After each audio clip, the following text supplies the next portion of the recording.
Olá!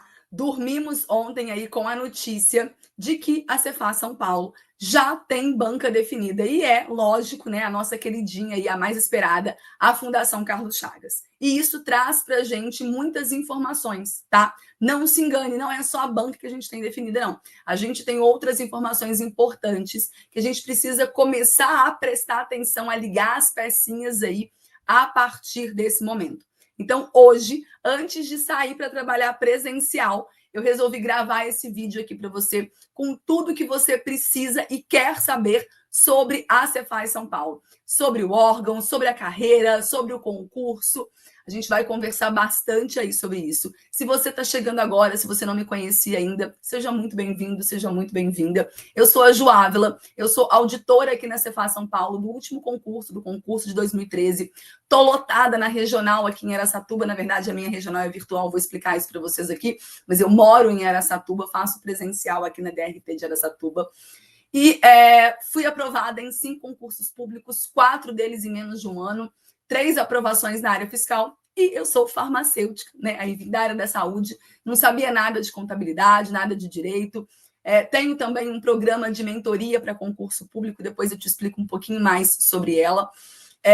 Faço conteúdos gratuitos aqui no YouTube, também lá no Instagram. Vou deixar aqui embaixo na descrição desse vídeo o link do meu canal lá no Instagram para você me acompanhar por lá. Todo dia tem conteúdo de muita qualidade para você, para te ajudar aí a ser aprovado mais rapidamente no concurso dos seus sonhos. Bora lá, então? Vou compartilhar minha tela aqui com você para a gente começar a conversar sobre a Cefaz São Paulo. Bom, esse aqui, então, é a nossa sede, né? É o predião, como ele é muito carinhosamente conhecido aí. Fica ali na Praça da Sé, em São Paulo. Muitos dos aprovados provavelmente vão trabalhar aí nesse lugar, né? Então, vamos começar a conversar aqui sobre o que você precisa saber e quer saber sobre a Cefaz São Paulo. Bom, o que a gente já sabe até agora, né? Nós temos 200 vagas autorizadas, provavelmente uma parte dessas vagas para gestão tributária e uma parte para TI. A gente ainda não sabe exatamente quanto, tá? Eu chutaria aí algo em torno de 100 e 100, talvez um pouquinho mais para gestão tributária, umas 120, 130, 70 para TI, tá? A gente já tem uma banca definida, que é a Fundação Carlos Chagas, que é a mesma banca dos últimos 3 concursos da Cefaz São Paulo, tá? Então, os concursos de 2006, 2009, 2013 também foram organizados pela Fundação Carlos Chagas. A publicação do edital está prevista para o dia 25 de novembro, né? Então, a gente tem pouco tempo aí até a publicação do edital. As inscrições provavelmente vão acontecer de 26 de novembro a 6 de janeiro. A ideia é que as provas aconteçam no final de semana do dia 28 de fevereiro e 1º de março. Então, aí você pode estar pensando, Ju, mas vai ter prova no sábado? Sim, e é bastante comum isso acontecer no concurso da Cefaz São Paulo, tá? Foi assim também no meu concurso. Normalmente, a gente tem 3 provas objetivas. Uma prova no sábado, a P1, e 2 provas no domingo, a P2 e a P3. Esse é um concurso de resistência, tá? A princípio, parece que a gente não vai ter provas discursivas, porque pretende-se homologar o concurso antes daquele período ali que tem o impedimento por ano que vem ser um ano eleitoral, tá? Então, a ideia é que a homologação se dê no dia 3 de julho de 2026. Bom, vamos falar um pouquinho sobre a carreira, né? Quais são os pré-requisitos aí para ocupar o cargo de auditor fiscal da Receita Estadual em São Paulo? Possuir diploma de conclusão de curso de ensino superior devidamente registrado no MEC, tá? Então, aqui a gente não tem a exigência de formações específicas. Como eu falei para você, eu sou farmacêutica, tá? A gente tem colegas de várias profissões aqui dentro. Bom, funções que você pode ocupar dentro da secretaria, várias funções. Você vai ser auditor, mas você pode tanto trabalhar com a fiscalização direta de tributos, tá? Como você pode também ocupar uma função interna, né? Você pode ocupar, por exemplo, uma função de assistência fiscal, né? Pode trabalhar, por exemplo, no posto fiscal. Você pode trabalhar assessorando a galera ali da fiscalização direta, tá? Você pode ainda trabalhar no contencioso tributário, né? Tem várias possibilidades para você exercer. Tem o setor de inteligência, tem a parte de educação fiscal, tem várias áreas que você pode ser alocado de acordo com o seu perfil e com a disponibilidade de vagas aqui também, tá?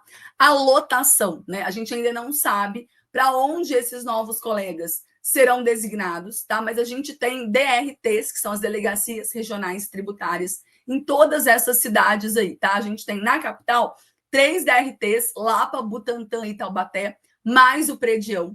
A gente tem Santos, Taubaté, Sorocaba, Campinas, Ribeirão Preto, Bauru, São José do Rio Preto, Araçatuba, Presidente Prudente, Marília, o ABCD, né? E aí a delegacia ela fica ali em São Bernardo. A gente tem Guarulhos, Osasco, Araraquara e Jundiaí, tá? O regime de trabalho hoje, ele é híbrido. A gente pode fazer até 3 dias de home office na semana. O que significa até 3 dias de home office na semana? Se eu tenho uma semana de 3 dias, né, porque tem um feriado prolongado, alguma coisa assim, eu não preciso comparecer nenhum dia presencial. Se eu tenho uma semana de 4 dias, eu tenho um feriado na semana, eu posso ficar 3 dias em casa e um dia presencial. Se eu tenho a semana tradicional, semana de 5 dias, eu faço 3 dias de home office, 2 dias de presencial. Não é permitido o home office em estágio probatório, tá? Só se houver uma mudança no decreto que regulamenta isso, que eu acho muito difícil. Então, se prepare para vir para a Cefaz São Paulo e trabalhar presencialmente pelos primeiros 3 anos, tá bom? Bom, a remuneração, vamos falar aí, né? Hoje, nós somos um dos fiscos mais bem pagos do país. A gente teve um aumento salarial há mais ou menos uns 2 anos, tá? A gente tem uma carreira bastante sólida aí, com muitos níveis, tá? Mas em termos de remuneração, ela acaba sendo um pouquinho mais achatadinha. Então, o que a gente tem? Quando você entrar, você vai receber... a nossa remuneração é bem complexa, tá? Você vai perceber isso, que quase que a gente precisa de um curso para entender a remuneração, são muitas parcelas, elas funcionam em termos de cotas, essas cotas variam em função da arrecadação e também tem um limite, que é o salário do governador, o subsídio do governador. Então, ela é um pouco chatinha, preciso falar para você que nem eu entendo direito como funciona a remuneração, tá? Mas eu vou te trazer aqui o que de fato importa, que é o quanto vai cair no seu bolso depois que você tomar posse como auditor aqui na Cefaz São Paulo, tá bom?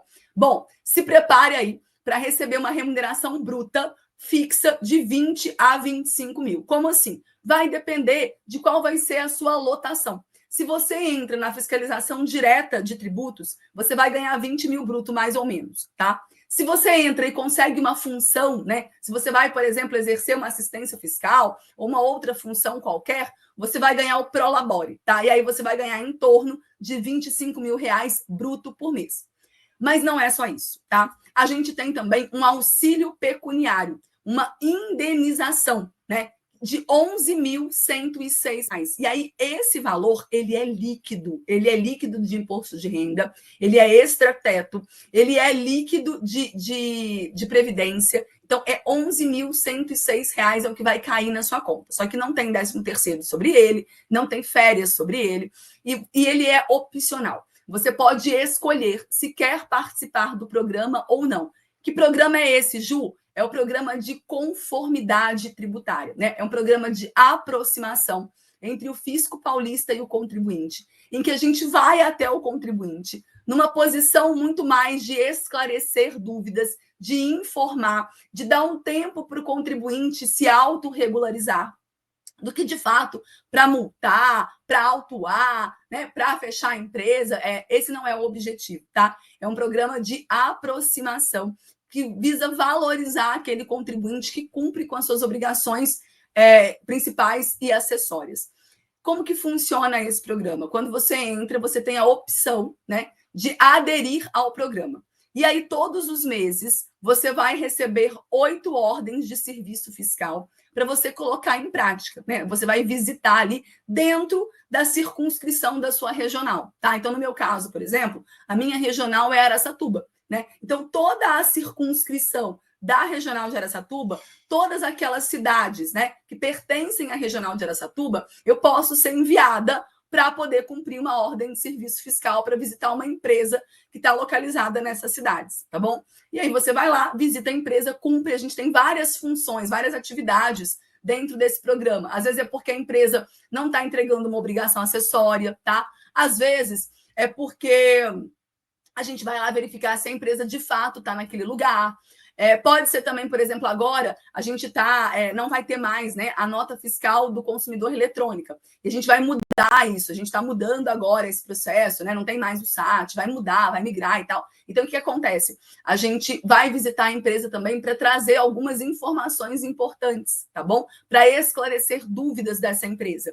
Então, você recebe essas OSFs, você cumpre essas OSFs e recebe esse valor, né? Se você me acompanha no Instagram, você vai perceber que mais ou menos 1, 2 vezes por mês eu saio para fazer as minhas OSFs, tá? Então, acompanha lá se você tem curiosidade para saber como é que funciona. Eu sempre abro caixinha de perguntas para você colocar lá as suas dúvidas e a gente vai conversando um pouquinho sobre como é o trabalho aqui dentro da Cefaz São Paulo, tá? Além disso, a gente tem a nossa PR, a nossa participação nos resultados, que é paga a cada 3 meses e que dá mais ou menos aí em torno de R$20 mil bruto, tá? Então, são essas 3 parcelas aí da remuneração que você vai receber. É um salário bastante atrativo, algo em torno de R$40 mil bruto por mês. Então, dá para viver muito bem, eu tenho certeza que você vai ficar muito feliz, que vai transformar muito a sua vida da mesma forma como aconteceu comigo. Além disso, a gente tem um ticket de refeição de mais ou menos R$50 por dia trabalhado. A gente tem quinquênio, que são 5% de reajuste a cada 5 anos de serviço. E a gente tem uma licença prêmio, né, que são 90 dias a cada 5 anos de efetivo exercício. Então, entrou, trabalhou 5 anos, faz jus à licença prêmio de 90 dias. Você pode gozar esses 90 dias da forma como você quiser, ou pode vender 30 dias a cada 90. Tá? Então, de cada parcela da licença prêmio, você tem o direito de vender 30 dias, os outros 60 você goza da forma como você preferir. Beleza? Bom, vamos avançar mais um pouco aqui, então. Vamos falar sobre o concurso, né? Por que eu falei para você que o fato de ter sido a Fundação Carlos Chagas traz para a gente outras informações que não só a banca, né? Porque se a gente comparar os editais, os 3 que eu falei para você, que são os 3 que foram organizados pela Carlos Chagas, 2006, 2009, 2013, você vai perceber um padrão ali dentro, tá? As provas, elas têm ali uma certa combinação ali dentro. E você vai perceber essa similaridade. E isso já vai te ajudar, apesar de que provavelmente você vai estudar pouco tempo sem edital, né? Se eles cumprirem aquilo ali, aquela programação, o edital já sai agora em menos de 2 semanas. Mas é sempre bom a gente já se adiantar, a gente já se antecipar e se preparar para isso, tá? Então, como eu disse para você, 3 provas, né? A gente tem a P1, que é a mais temida de todas. É aqui que você precisa tomar cuidado, né? Essa aqui é a prova que elimina a galera. É onde a gente tem 100 questões, 4 horas de duração de prova. Você vai precisar tirar pelo menos 50% em cada prova, tá? Então, português, 30 questões. Não tem mínimo por disciplina, tá bom? Tem mínimo por prova, isso se a gente repetir aquilo que vem acontecendo. Então, 30 questões de português, 10 questões de matemática financeira ou estatística, 10 questões de raciocínio crítico, 10 de atualidades, 10 de inglês, 10 de administração pública, 20 de economia e finanças públicas. Isso lembrando o edital de 2013, tá? Depois a gente tem a P2, 80 questões de peso 1. Então, essa daqui no sábado à tarde, essa daqui no domingo de manhã. Direito, aqui dentro do direito, a gente tem direito administrativo, civil, penal e empresarial, 20 questões. Direito constitucional, 10 questões. Direito tributário, 10 questões também, né? Legislação tributária do Estado de São Paulo, 15 questões. Contabilidade geral, 15 questões. Auditoria, 10 questões. E aí, à tarde, no domingo à tarde, a gente tem, então, a P2, né? Com 80 questões, mas de peso 2. Direito tributário, 2, 20 questões. Legislação tributária do Estado de São Paulo, 25. Contabilidade avançada e de custos, 25. Tecnologia da informação, 10 questões, tá? Nesse concurso, a gente não tinha grandes diferenças ali entre direito tributário 1 e 2, legislação tributária 1 e 2, tá? Nesse concurso, provavelmente, a gente tenha um pouco mais diferenciado, até porque a gente está aí com a reforma tributária, né? Então, é muito provável que esse direito tributário 2 aqui, que é justamente o que é o peso 2, seja focado em cima aí da reforma tributária, tá? Eu arriscaria essa divisão. Direito tributário 1, a parte tradicional, que a gente já está acostumada. Direito tributário 2, a parte da reforma tributária, tá bom? Legislação tributária 1 e 2 também não teve muita diferença. A 1, um pouco mais focada ali nas normas gerais, né? Lei Candir, a 24 de 75, os dispositivos constitucionais, o CTN, e a legislação tributária 2, a parte mais específica relacionada com São Paulo, tá bom? E aí, para a galera de TI, a P1 e a P2 é igual. O que muda é justamente aqui, ó, na P3, tá? Na P3, direito tributário 2, 10 questões, contabilidade avançada e de custos 10, e aí tecnologia da informação com 60 questões, tá bom? Isso aqui foi o edital de 2013. E a gente pode pensar, né, principalmente nessa distribuição de prova. Claro que algumas matérias eu acredito que sejam substituídas, né, ou a gente aumente ali a quantidade de questões de outras matérias. Não acredito, por exemplo, em atualidades, tá? Pode até ser que venha, mas eu não focaria nisso nesse momento, tá bom? Mas vai manter mais ou menos aí essa estrutura, muito provavelmente, tá bom? Bom, distribuição de pontos. O que a gente precisa tomar cuidado, né? A gente teve 19 disciplinas nesse concurso. E aí você pode pensar, meu Deus, né? É muita coisa para estudar. É muita coisa. Mas eu preciso te contar que eu fui aprovada nesse concurso tendo estudado apenas 70% do edital, né? Por quê? Porque mais do que estudar tudo, né? A gente precisa estudar com estratégia, né? E aí eu trouxe aqui para você entender que, por exemplo, contabilidade geral avançada e de custos é 19% dos pontos daquela prova. Legislação tributária também, 19%. Direito tributário 1 e 2, 14,7%. Português, 8%. Então, isso daqui, ó, é aquela matéria que você vai estudar todos os dias, que você vai trabalhar para tentar finalizar essas disciplinas, tá? Português é uma matéria que, tipo, cara, se você tiver uma boa base, você já sai na frente, né? Foi o que aconteceu comigo, tá? Apesar de vir da área da saúde, mas eu tinha uma boa base de português. Então, eu não precisei estudar português para concurso. Eu estudei principalmente em cima de questões, e aí ia revisando aqueles conteúdos que eu ia errando mais. E português foi realmente o que me salvou aqui dentro da P1, tá? Por quê? Porque muitos dos meus concorrentes aí, né, foram eliminados aqui na P1. Então, se você pegar lá a lista de classificados, né, dos aprovados no concurso, dos aprovados não, tá? Dos aprovados você não vai perceber muito isso. Mas se você pegar a lista geral ali, né, você vai perceber que muita gente boa foi eliminada desse concurso aqui nessa P1, né? Foram pessoas que conseguiram bons pontos na P2 e na P3, até superiores aos meus, porque como eu não tinha estudado muita coisa, por exemplo, penal eu não tinha estudado nada, empresarial eu estudei só algumas coisas que caíam mais, civil também só poucas coisas, constitucional e administrativo também não tinha terminado, tinha estudado algo em torno de 70%, não consegui terminar a legislação tributária de São Paulo, não consegui terminar a contabilidade avançada. Então, a minha nota na P2 e na P3 não foi uma nota alta, foi uma nota baixa, tá? Mas o que me salvou é que eu pontuei bem na P1 e muita gente que pontuou bem aqui na P2 e na P3 foi eliminado porque não conseguiu os 50 pontos aqui na P1. Tá certo? Então, ter estratégia de prova, ter gerenciamento de tempo, isso é muito importante. Porque a AP1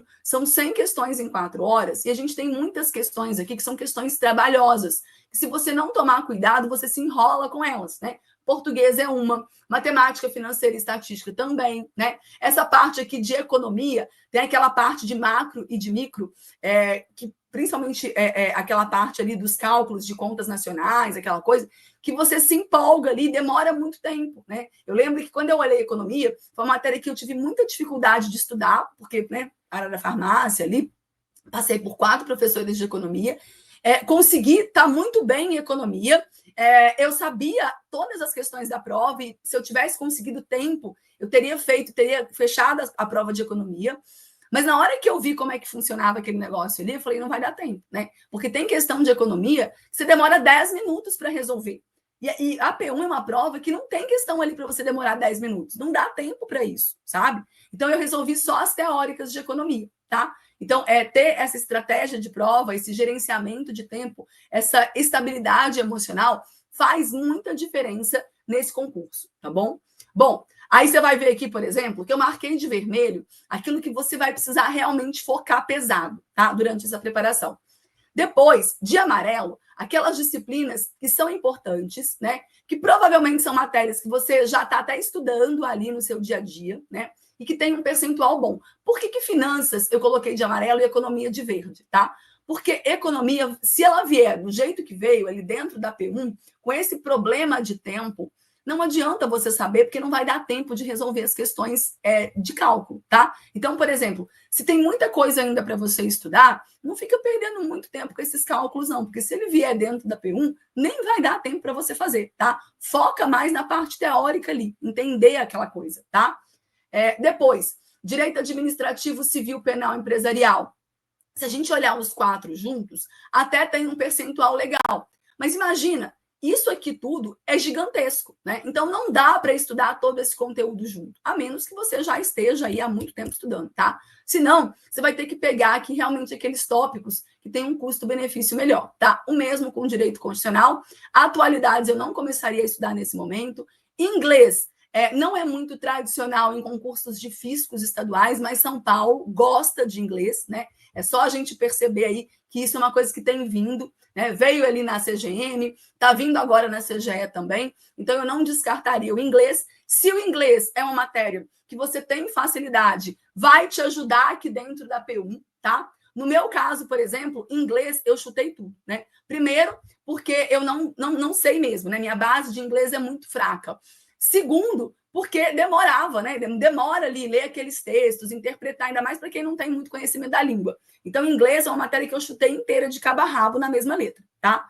Então, se você tem uma boa base, vai te ajudar. Se não, se você não tiver, provavelmente você vai ter que fazer ali o mesmo que eu fiz, tá? Até por uma questão de tempo.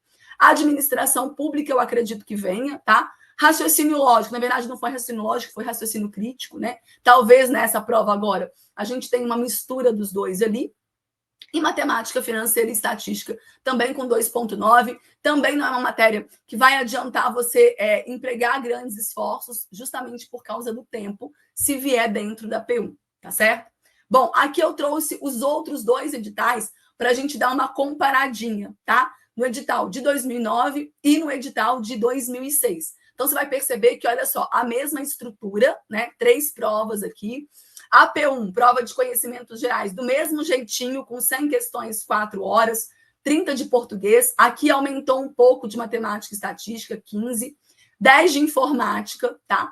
Raciocínio lógico, 20. 15 de atualidades e 10 de inglês, tá? Então, aqui mudou um pouquinho de 2009 para 2013, né? Eu acredito que vem ali mais no estilo de 2013 mesmo, com economia, com administração pública, tá?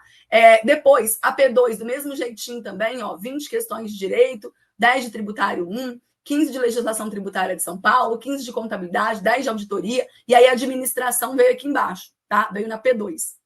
E depois a P3 com direito tributário 2, legislação tributária 2, contabilidade avançada e de custo, tá? Então, você vai perceber que existe uma familiaridade muito grande entre os 3 últimos editais, mesmo que a gente tenha muito tempo já, né?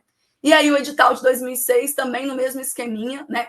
3 provas aqui, português, matemática, estatística, informática, raciocínio lógico, atualidades, inglês, contabilidade, análise de balanços, direito administrativo, civil, constitucional, comercial e penal.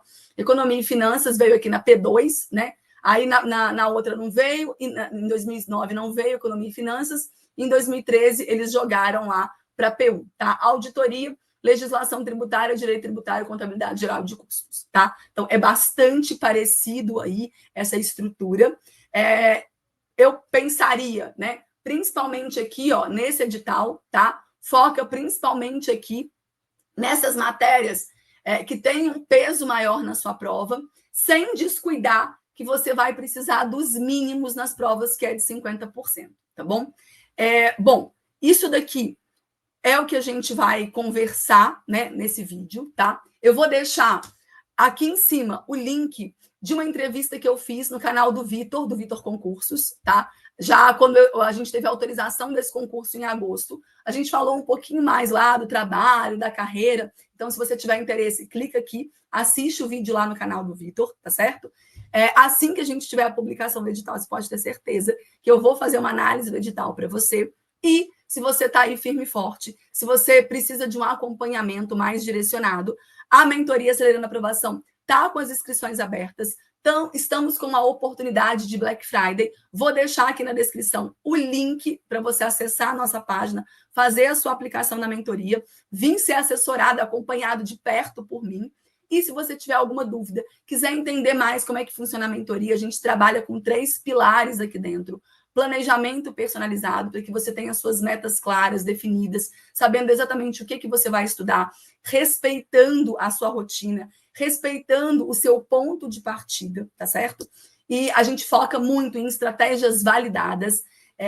Eu estudo bastante sobre neurociência da aprendizagem, faço inclusive uma pós, estou terminando agora o meu trabalho de conclusão de curso, que vai ser em cima de métodos de revisão mais eficientes.